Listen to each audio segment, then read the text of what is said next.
بسم الله الرحمن الرحيم. الحمد لله نحمده تعالى ونستعينه ونستغفره ونتوب اليه ونعوذ بالله من شرور انفسنا ومن سيئات اعمالنا. من يهده الله فلا مضل له ومن يضلل فلا هادي له واشهد ان لا اله الا الله وحده لا شريك له هو الاول وعليه المعول وهو المرتجى والمنتجى واليه المنتهى.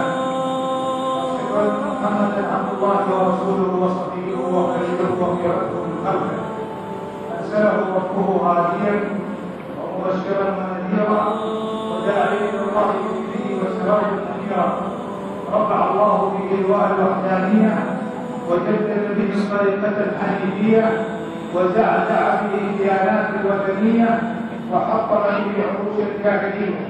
اللهم صل وسلم وبارك واكرم على سيدنا محمد وعلى ال محمد كما صليت على ابراهيم وعلى ال ابراهيم في العالمين انك حميد مجيد، وبارك على محمد وعلى ال محمد كما باركت على ابراهيم وعلى ابراهيم في العالمين انك حميد مجيد. اما بعد، خواتيمكم مباركه، ونسال الله ان يكرمنا ولكم هذا الشعب بالرضوان والاجر.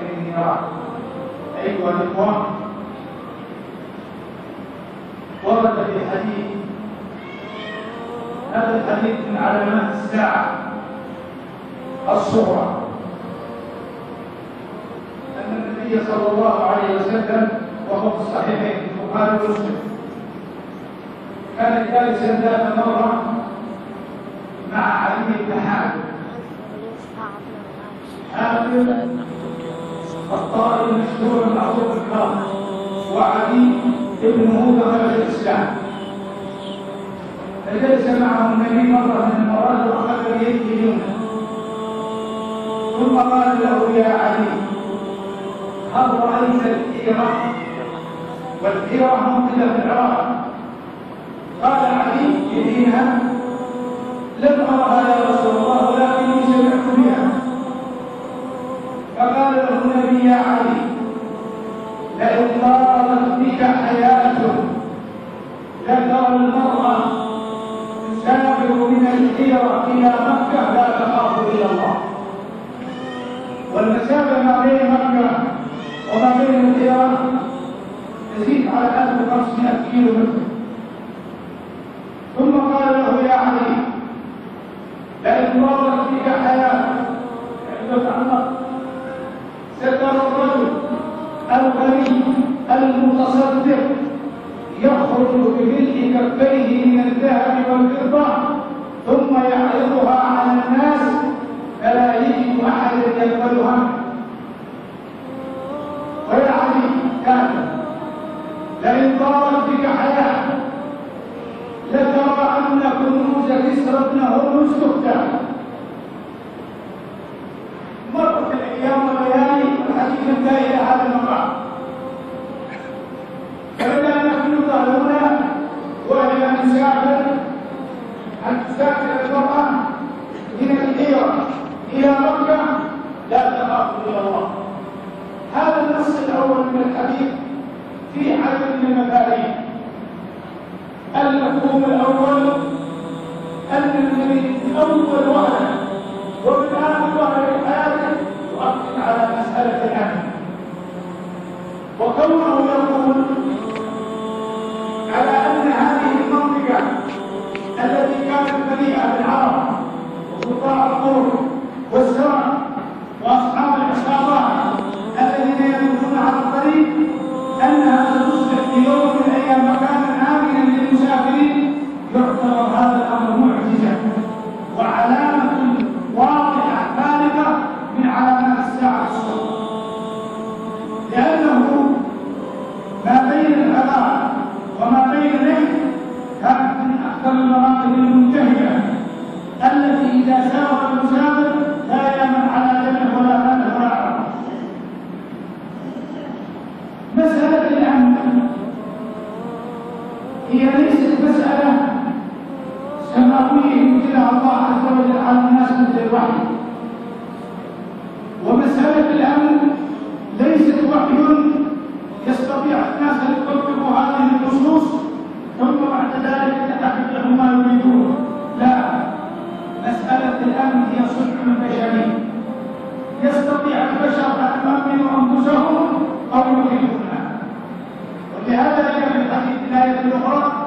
الذين آمنوا ولم يلبسوا إيمانهم بظلم أولئك لهم الأمن. وكلمة لهم الأمن، الأمن والأمن باللغة العربية الاستقرار، معناه الأمن على الولد، الأمن على الزوجة، الأمن على السيارة، الأمن على المنزل، الأمن على النفس، الأمن على الروح، الأمن على كل شيء. وهذا الأمن مسألة متفاوتة من بلد إلى آخر، فتجدها في بلد قوية على المواطنين العاديين، لكن الأمن ليس منه كبار الخاطر، وتجدها في بلد آخر يأمن كبار الروح ولا يأمن المواطنون العاديين، وتجدها في بلد آخر الكل سواء، الكبير والصغير والذكر والأنثى. فمثلا نجد الآن في بلدان الدول الخليج والسعودية الأمن موجود، أمن نسبي. إيش معنى أمن نسبي؟ عندما تقام الحدود على بعض الأفراد يتحقق الأمن، لكن في مقابل عصابات، هذه العصابات تفتح محلات تجارية، تسرق جوالات، تذهب الناس أحيانا في الشارع، أحيانا تسطو على بنوك، أحيانا تدخل إلى بيوت الناس ويسرقونها. فما يمكن أن يوجد أمن 100% على الإطلاق. وتجد مثلا في أمريكا نسبة الجريمة في بعض الأعراض تفوق على نسبة الجريمة في بعض البلدان العربية اللي تكون عندنا فلتة وفوضى. لكن لأن الأمريكان ما عندهم لا نحو ولا شهادة ولا كبيرة، أحيانا يجرد الإنسان نحو شهادة لا يفعل الشيء، نشكر من الله عز وجل. فتجد أن نسبة الجريمة مثلا في عام 2010 وفي 2011 كانت تقارب من 70% على الدول العربية، سطو وقتل واغتصاب وتهريب.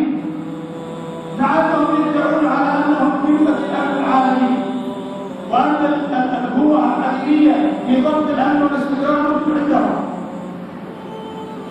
فلا يدل الله على أن هذه المسألة منضبطة من بلد إلى آخر، لا.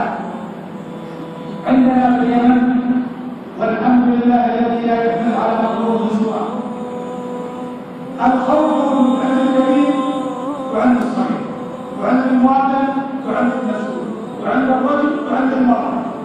لكن مع هذه البلدة أقسم بالله لو لم يكن بديع من الناس أعراض وعادات وتكاليف طيبة كان الجريمة فوق 100%.